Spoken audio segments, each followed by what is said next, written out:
Outside the Door by E.F. Benson. Read by Richard Crowest.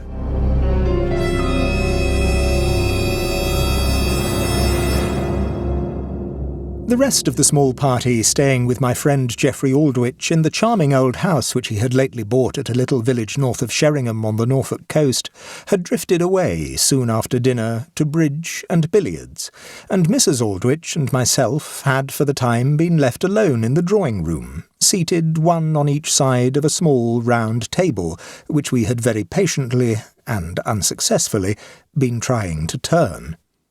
But such pressure, psychical or physical, as we had put upon it, though of the friendliest and most encouraging nature, had not overcome in the smallest degree the very slight inertia which so small an object might have been supposed to possess, and it had remained as fixed as the most constant of the stars.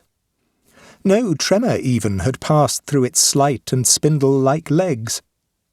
In consequence, we had, after a really considerable period of patient endeavour, left it to its wooden repose, and proceeded to theorize about psychical matters instead, with no stupid table to contradict in practice all our ideas on the subject. This I had added with a certain bitterness born of failure, for if we could not move so insignificant an object, we might as well give up all idea of moving anything. But hardly were the words out of my mouth when there came from the abandoned table a single peremptory rap, loud and rather startling. "What's that?" I asked. "Only a rap," said she. "I thought something would happen before long." "And do you really think that is a spirit rapping?" I asked. "Oh dear, no. I don't think it has anything whatever to do with spirits. More perhaps with the very dry weather we have been having. Furniture often cracks like that in the summer."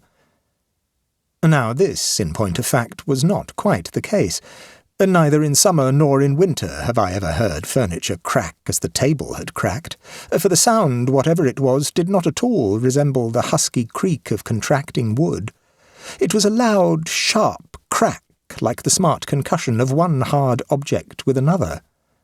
"No, I don't think it had much to do with dry weather either," said she, smiling. "I think, if you wish to know, that it was the direct result of our attempt to turn the table. Does that sound nonsense?" "At present, yes," said I, "though I have no doubt that if you tried you could make it sound sense. There is, I notice, a certain plausibility about you and your theories." "Now you are being merely personal," she observed. "For the good motive to goad you into explanations and enlargements. Please, go on." "Let us stroll outside, then," said she, "and sit in the garden, if you are sure you prefer my plausibilities to bridge. It is deliciously warm, and the darkness will be more suitable for the propagation of psychical phenomena, as at séances," said I. "Oh, there is nothing psychical about my plausibilities," said she. "The phenomena I mean are purely physical, according to my theory."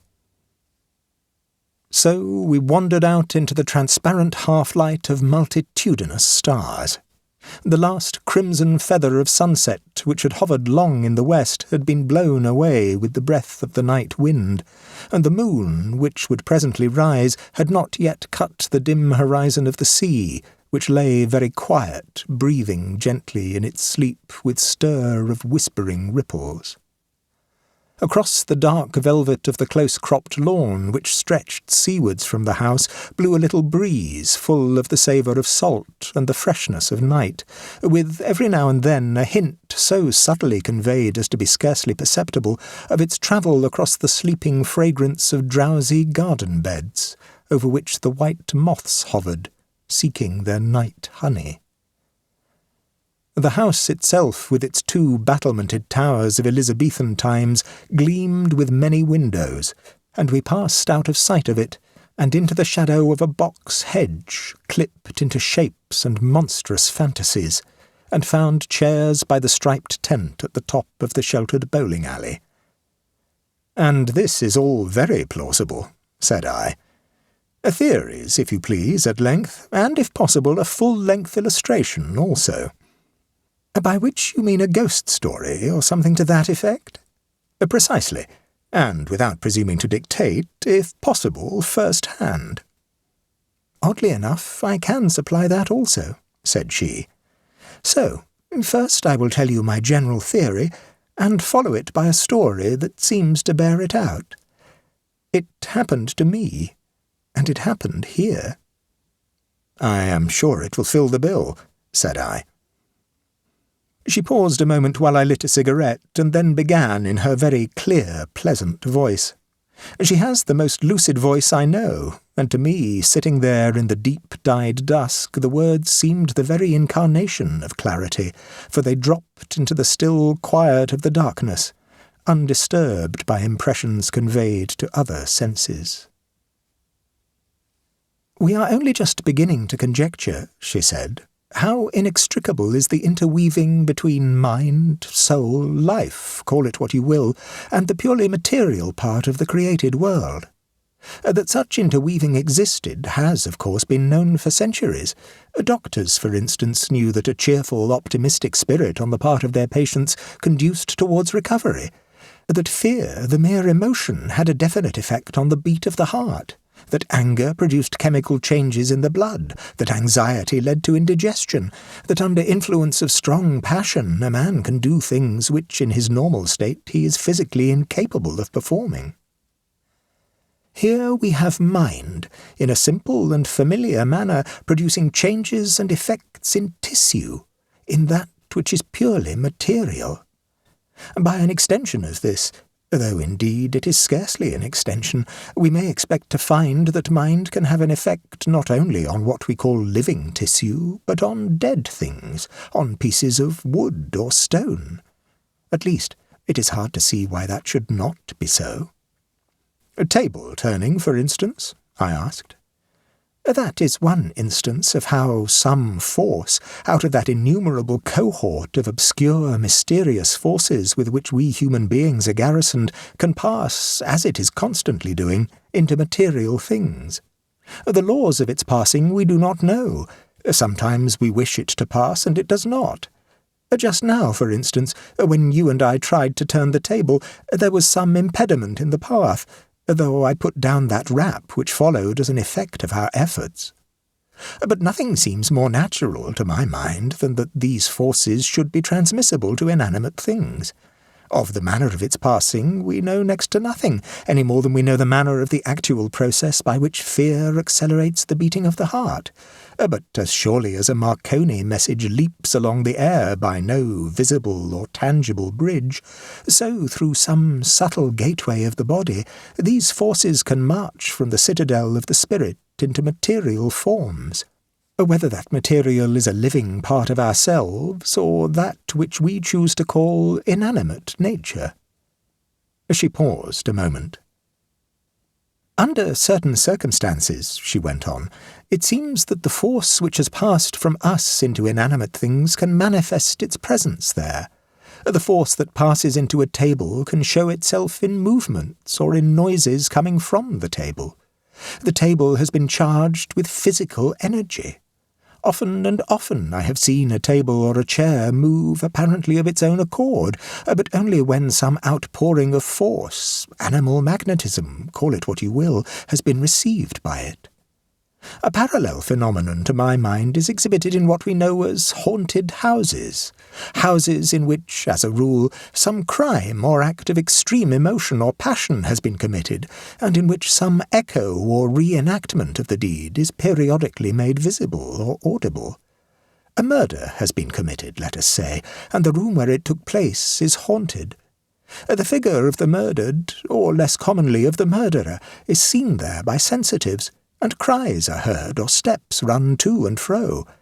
The atmosphere has somehow been charged with the scene, and the scene in whole or part repeats itself, though under what laws we do not know, just as a phonograph will repeat, when properly handled, what has been said into it."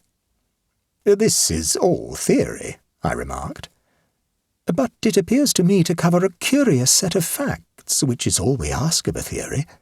Otherwise we must frankly state our disbelief in haunted houses altogether, or suppose that the spirit of the murdered, poor wretch, is bound under certain circumstances to reenact the horror of its body's tragedy. It was not enough that its body was killed there, its soul has to be dragged back and live through it all again with such vividness that its anguish becomes visible or audible to the eyes or ears of the sensitive. That to me is unthinkable, whereas my theory is not. Do I make it at all clear?" "It is clear enough," said I, "but I want support for it, the full-sized illustration." "I promised you that. A ghost story of my own experience." Mrs. Aldrich paused again, and then began the story which was to illustrate her theory. "It is just a year," she said, "since Jack bought this house from old Mrs. Dennison. We had both heard, both he and I, that it was supposed to be haunted, but neither of us knew any particulars of the haunt whatever. A month ago I heard what I believed to have been the ghost, and when Mrs. Dennison was staying with us last week I asked her exactly what it was, and found it tallied completely with my experience. I will tell you my experience first, and give her account of the haunt afterwards. A month ago Jack was away for a few days, and I remained here alone. One Sunday evening, I, in my usual health and spirits, as far as I am aware, both of which are serenely excellent, went up to bed about 11. My room is on the first floor, just at the foot of the staircase that leads to the floor above. There are 4 more rooms on my passage, all of which that night were empty, and at the far end of it a door leads into the landing at the top of the front staircase. On the other side of that, as you know, are more bedrooms, all of which that night were also unoccupied. I, in fact, was the only sleeper on the first floor. The head of my bed is close behind my door, and there is an electric light over it. This is controlled by a switch at the bed head, and another switch there turns on a light in the passage just outside my room. That was Jack's plan. If by chance you want to leave your room when the house is dark, you can light up the passage before you go out and not grope blindly for a switch outside. Usually I sleep solidly. It is very rarely indeed that I wake when once I have gone to sleep before I am called. But that night I woke, which was rare. What was rarer was that I woke in a state of shuddering and unaccountable terror. I tried to localize my panic, to run it to earth and reason it away, but without any success. Terror of something I could not guess at stared me in the face, white, shaking terror. So, as there was no use in lying quaking in the dark, I lit my lamp, and, with the view of composing this strange disorder of my fear, began to read again in the book I had brought up with me. The volume happened to be The Green Carnation, a work one would have thought to be full of tonic to twittering nerves. But it failed of success, even as my reasoning had done, and after reading a few pages and finding that the heart-hammer in my throat grew no quieter and that the grip of terror was in no way relaxed, I put out my light and lay down again. I looked at my watch, however, before doing this, and remembered that the time was 10 minutes to 2. Still matters did not mend. Terror that was slowly becoming a little more definite, terror of some dark and violent deed that was momently drawing nearer to me, held me in its vice. Something was coming, the advent of which was perceived by the subconscious sense and was already conveyed to my conscious mind. And then the clock struck 2 jingling chimes, and the stable clock outside clanged the hour more sonorously. I still lay there, abject and palpitating. Then I heard a sound just outside my room, on the stairs that lead, as I have said, to the second story, a sound which was perfectly commonplace and unmistakable. Feet, feeling their way in the dark, were coming downstairs to my passage. I could hear also the groping hand slip and slide along the banisters. The footfalls came along the few yards of passage between the bottom of the stairs and my door, and then against my door itself came the brush of drapery, and on the panels the blind groping of fingers. The handle rattled as they passed over it, and my terror nearly rose to screaming point. Then a sensible hope struck me. The midnight wanderer might be one of the servants, ill or in want of something. And yet, why the shuffling feet and the groping hand? But on the instant of the dawning of that hope, for I knew that it was of the step, and that which was moving in the dark passage of which I was afraid, I turned on both the light at my bedhead and the light of the passage outside, and, opening the door, looked out. The passage was quite bright from end to end, but it was perfectly empty. Yet, as I looked, seeing nothing of the walker, I still heard. Down the bright boards I heard the shuffle growing fainter as it receded, until, judging by the ear, it turned into the gallery at the end and died away. And with it there died also all my sense of terror. It was it of which I had been afraid. Now it and my terror had passed. And I went back to bed and slept till morning. Again Mrs. Aldrich paused, and I was silent. Somehow it was in the extreme simplicity of her experience that the horror lay. She went on almost immediately. "Now for the sequel," she said, "or what I choose to call the explanation. Mrs. Denison, as I told you, came down to stay with us not long ago, and I mentioned that we had heard, though only vaguely, that the house was supposed to be haunted, and asked for an account of it.